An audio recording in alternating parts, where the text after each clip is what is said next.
എല്ലാവർക്കും good morning കിച്ചണിലേക്ക് സ്വാഗതം. ഇന്ന് ഞങ്ങൾ വീഡിയോ എടുക്കുന്നത് ചേച്ചിയുടെ വീട്ടിൽ നിന്നാണ്. അപ്പോൾ അവർക്ക് കുറച്ച് കോഴികളൊക്കെ ഉണ്ട്, കുറച്ച് കൃഷിയുണ്ട്. അപ്പോൾ അതൊക്കെ നിങ്ങൾക്ക് കാണിച്ചു തരാമെന്ന് വെച്ചു. അപ്പോൾ ചേച്ചി അതിന് വേണ്ടി ഞങ്ങൾക്ക് കുറച്ച് കറിവേപ്പിലയൊക്കെ കൊണ്ടുവന്നുണ്ട്. ഞങ്ങളിന്ന് ചിക്കൻ കട്ട്ലേറ്റാണ് ഉണ്ടാക്കുന്നത്.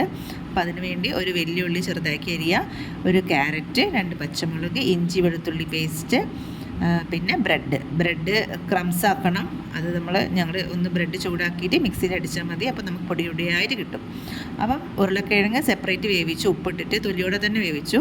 എന്നിട്ട് അത് നല്ലോണം സ്മാഷ് ചെയ്യണം കേട്ടോ. അപ്പോൾ ഒരു പാൻ എടുക്കുക, അതിലേക്ക് കുറച്ച് വെളിച്ചെണ്ണ ഒഴിക്കുക. വെളിച്ചെണ്ണ ഒഴിച്ചു.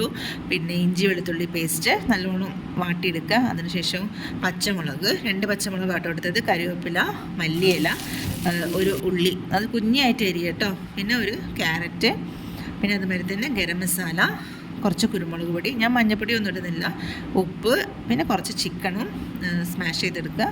അതെല്ലാം കൂടി ഇട്ട് നമ്മൾ നേരത്തെ ഉണ്ടാക്കിയ പൊട്ടാറ്റോ നല്ലോണം കൈ കൊണ്ട് ഉടച്ചിട്ട് പൊടിക്കുക.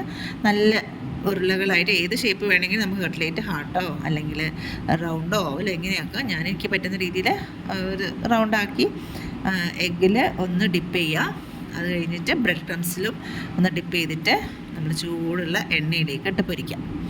അപ്പം നിങ്ങൾ ഇത് വീട്ടിലൊക്കെ ട്രൈ ചെയ്ത് വെക്കുക. കുട്ടികൾക്കൊക്കെ നല്ല ഇഷ്ടപ്പെടും. നമ്മൾ വീട്ടിൽ നിന്ന് ഉണ്ടാക്കുന്നതല്ല, അപ്പോൾ എത്രയായാലും നല്ലതായിരിക്കും. പിന്നെ അതുമാതിരി തന്നെ നമ്മളിത് ഉണ്ടാക്കുമ്പോൾ തീ കുറച്ച് വെക്കാൻ നോക്കുക. സിമ്മിലും മീഡിയത്തിലും ആക്കിയിട്ട് ഉപയോഗിക്കാം. അപ്പം കട്ട്ലേറ്റ് ഉണ്ടാക്കിയിട്ട് ടേസ്റ്റ് നോക്കുന്നത് നമ്മൾ ഉണ്ണിക്കുട്ടനാണ്. അവൻ കുറേ നേരം ആയോ വന്ന് നോക്കുന്നുണ്ട്.